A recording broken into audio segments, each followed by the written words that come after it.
Притеснен ли е бизнесът от политическата ситуация у нас и кои са областите с повишен риск от дестабилизация?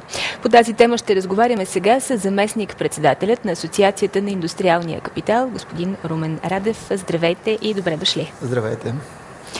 Скоро след оставката на кабинета, вие и вашите колеги излязохте с декларация, в която очертавате основните рискове след избухналото социално напрежение. Сега, седмица по-късно, виждате ли реална опасност от разклащане на икономиката? Факт е, че седмица по-късно все още сме в една политически несигурна обстановка, с очертаваща се така и парламентарна криза, доколкото все пак след отказа и от трета подред политическа сила парламентът ще бъде разпуснат. И от тази гледна точка нещата не са се подобрили значително. Да, виждаме и една намаляна енергия на протестиращите, но от гледна точка на бизнеса, от гледна точка на това, с което то е хубаво да говорим конкретно, а не изобщо като говорим така понятието бизнес. Конкретно в нашите производства, в бизнес, с който аз се занимавам, трябва да ви кажа, че за тази седмица съм получил много сериозно количество обаждания от чужди контрагенти да питат какво става в България, каква е обстановката в България, какво бъдеще се очертава и съответно доколко сигурни могат да бъдат в поръчките си. Ето това е, което предупреждавах и преди седмица.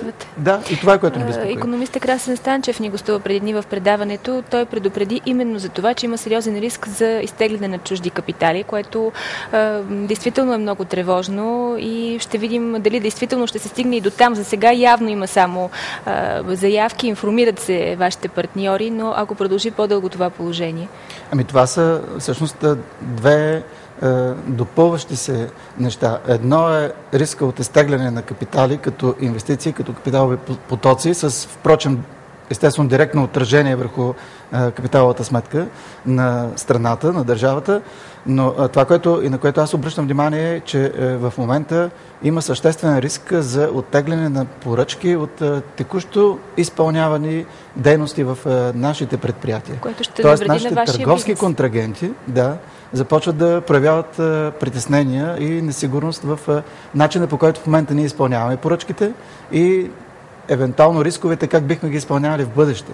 Това има изключително негативно отношение към текущата ни работа, оперативната работа в предприятията. Тоест, вие вече усещате отражение от политическата абсолютно нестабилност у нас. Разбира се. Темите от ключово значение за стабилността, бихте ли ги представили за нашите зрители и слушатели? Те са основно 4 областите, които вие очертахте преди няколко дни. Да.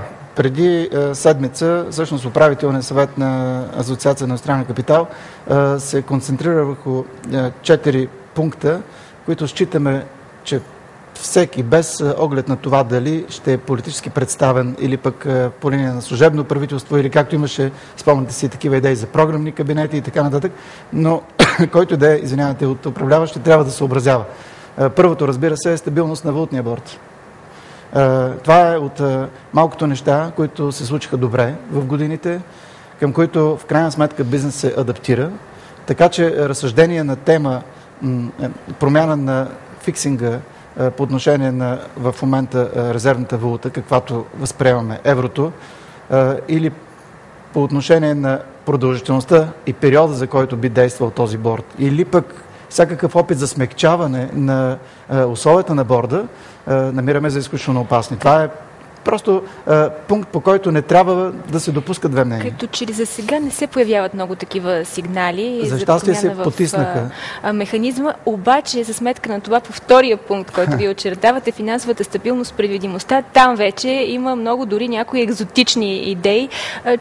Част от тях са и, да си кажем честно, популистки. Да, не, още по-честно да го кажем, направо вредни. Впрочем, подреждането като пунктове 1, 2, 3, 4 не е като градация. Никой от тях без значение. Не е по-малко важен. Да, не е по-малко важен от следващата номерация. Да, втория момент е този. Финансова стабилност. Това означава, че в рамките на бюджета, който е пред условията, които на времето широко сме дискутирали, да го припомня това, не е хрумване на един министър или само на някаква представителна група от кабинета. Това беше обсъждано много широко и като бизнеса имам впечатление и като общество, като синдикати, ние подкрепихме няколкото референдума референтни стойности, едно от които беше бюджет, при който дефицитът да е съсредоточен в рамките максимум до 1,5%. Естествено, че отстояваме тези числа и тези стойности, защото другото е не само популизъм на хаос, но и прехвърляне във времето на едно бреме, което отново ще се отрази на всички нас. Да, но вижте какво се чува. Днес се очаква според публикации в медиите президентът да оповести тези мерки, които бяха обсъдени на консултативния съвет, и те включват увеличаване на заплатите с до 10%. Друг е въпрос как може да стане това на практика, но това е един доста сериозен сигнал. Чухме и от страна на опозицията какви са предложенията за доста високи нива на възнаграждение. Ако не възразявате, дано да имаме времето за това, аз ще припомня една стара притча за едно село, което попаднало в сезон без какъвто и да е дъжд. И хората протестират по тяхному си. В селото искат дъжд. Събрали старейшините и казали, направете нещо, дъжд трябва да има. Старейшините какво да направят? Чуда се. И те извикали местния мъдрец. И му казали, ти сега като най-мъдър тук си отговорен, направи, защото да има дъжд. Повел мъдреца старейшините, за тях и половината село, обикаляте селото и срещнали на реката една жена, прегърнала едно бебе, бебето спи. Старейшините спряли, защото и мъдреца спрял отпред, и чули как мъдреца строго заявил на жената, жено, прибирай това дете в къщи и почвай да го кърмиш. Тя не му обърнала много внимание, така позагърбила го, прибрала детето, ама той настоява. Посъбудило се детето, взело леко да реве, тя започнала така да го приклаща и се обърнала към мъдреца с думите, какъв си ти, защо се бъркаш в работа, която не ти е работа на тебе? Аз съм майката на това дете, знам кога това дете трябва да спи, кога трябва да яде, знам кога трябва да го сложа да спи, кога да го нахраня. Нека всеки да си върши неговото. Обърнал се тогава мъдреца към старейшините и е казал, това да се запише и да се чете по 2 до 3 пъти на ден. Сега, да се върна обратно към заплатите. Естествено, че ние всички имаме приятели, имаме роднини. Ние самите работим също и получаваме възнаграждение. Естествено е да искаме и като общество да живеем в по-висок стандарт на живот. Но за да имаме този по-висок стандарт и по-високи възнаграждения, това е пряка функция на нашата производителност. И сега от тук започват различията. Някои си представят производителността като едва ли не с един къмшик и робовладелско тон, биеш подчинените и искаш от тях, съдирайки по 2-3 кожи, да работят повече. Това няма как да стане. Това е изключително нелепо. За да вдигнем производителност, означава, че първо трябва да инвестираме и второ, или успоредно с това да повишаваме квалификация, за да имаме по-добра производителност. Това са нашите възможности. Ако това се случва, естествено ще имаме и по-добрия стандарт на живот. И дали това ще става на държавно ниво, което означава държавните чиновници да извършат по-добри услуги за по-кратко време и с по-малко хора да свършат тези услуги, или пък ще говорим за ниво бизнес? Защото пък и повишаването на заплатите повдига въпроса за заетостта, защото може би, ако действително се стигне по някакъв повод до по-високо възнаграждение на част от служителите, това би означавало, да кажем, освобождаване на другия, пък безработицата при нас е много сериозен проблем. Да. Може би всички тези призиви идват на фона и на думите на Нориел Рубини, който каза, че България се нуждае от нов модел на икономически растеж. Въпросът е обаче, че вероятно това е една дългосрочна задача. С такива краткосрочни мерки едва ли може да се намери най-точния механизъм. Обаче друг аспект от вашите притеснения, от областите, които вие очертавате, това е администрацията и риска от това администрацията да заработи по-бавно и тромаво заради политическата нестабилност. В това отношение вече виждате ли вие някаква не само да заработи по-бавно, има и риск въобще да спре да функционира. Да, с стандартното оправдание да видим кой с кого ще работи при следващ екип управленски. Да, този риск го има. Сега, ние го обвързваме впрочем и с следващата ни тема, еврофондовете.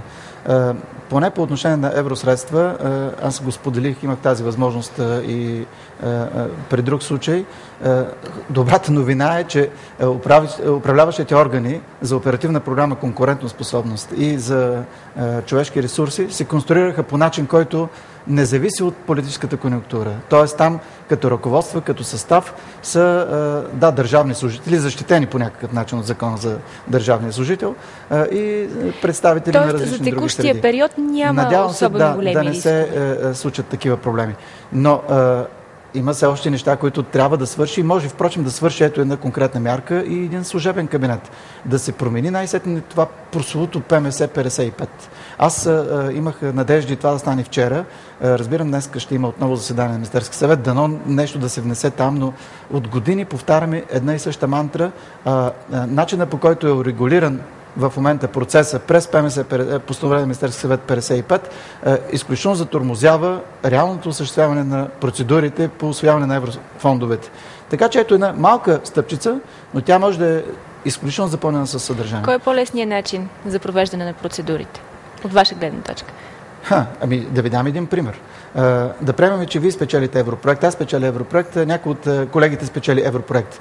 Значи ставаме до момента, примерно 3 участници, които сме спечелили проекти. Всеки един от нас тримата трябва да замисля наново тръжни процедури, като методология и начин, по който да ги проведе, да си подаде апликационните форми в изпълнителната агенция или в управляващия орган, съответно, и там да ги одобрят, да ги върнат към него, той започне да осъществява процедура.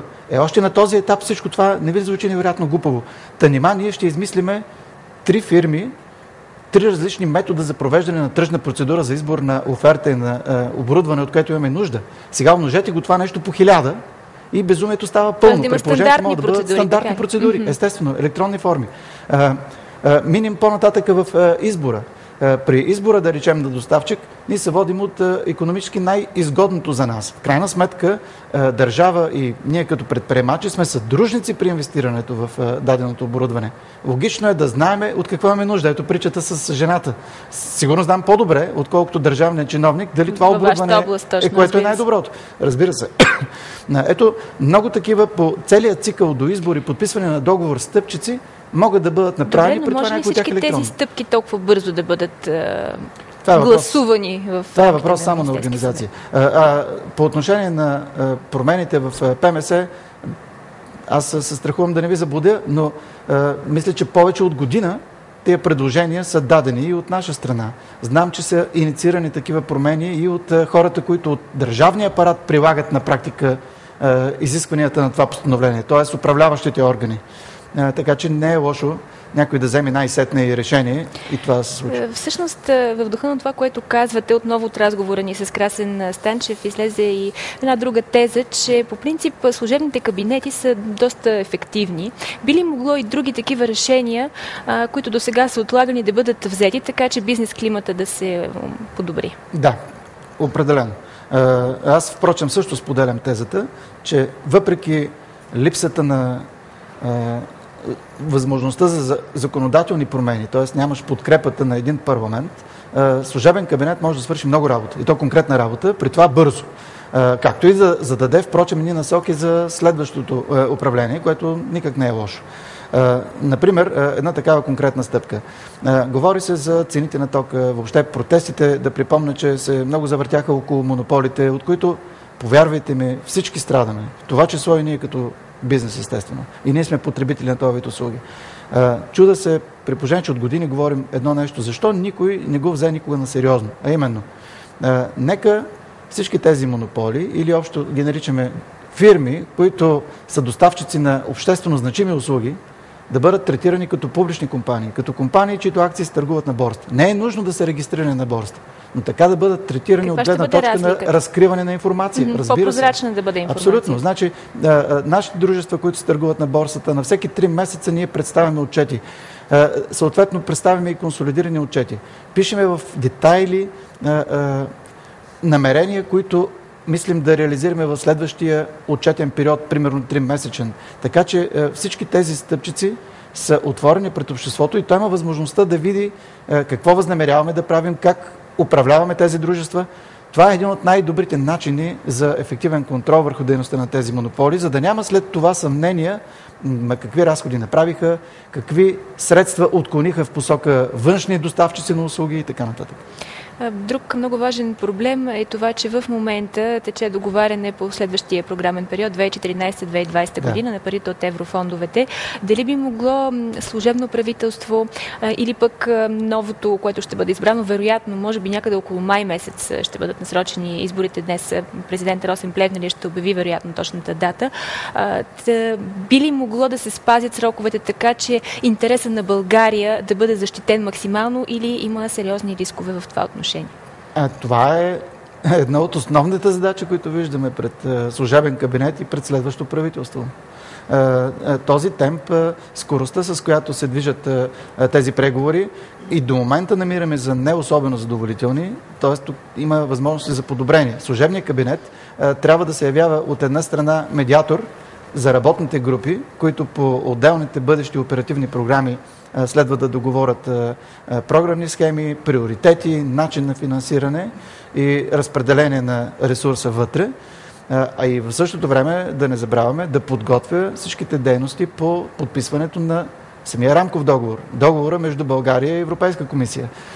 Това не просто е във възможностите на служебното правителство. Обратно, това е задължение за това служебно правителство и от тази гледна точка, особено това, което нас ни интересува като бизнес, ние сме бенефициенти изключително по конкурентоспособност, респективно бъдеща програма за иновации и предприемачество. Наистина разчитам служебния министър на икономиката, нека така да го кажа, това нещо да се го сложи като приоритет. И той трябва да бъде, това е още една скоба, ако позволите, да бъде министър на българската икономика. Аз си спомням министри, с които пътувайки в чужбина и съм поставил въпрос, защо не казахте две думи за това дружество, при положение, че от срещната страна проявява интерес към тези операции. И съм получавал следния отговор. Ама господин Радев, това са частни дружества. Ние само за държавните дружества отговаряме. Това е... Аз не съм видял да пише Министерство на държавната икономика. Това е Министерство на икономика. Да изпълнят със съдържание буквичката И в абревиатурата. Явно има много рискове в момента, но пък да си пожелаем дефектите да се превърнат в ефекти и служебното правителство и следващото много бързо да вземат тези мерки, които до сега са били отлагани. Имат отлична възможност да го направят. Благодаря ви много за този разговор. Румен Радев с коментар за икономическата ситуация в страната от гледна точка на бизнес.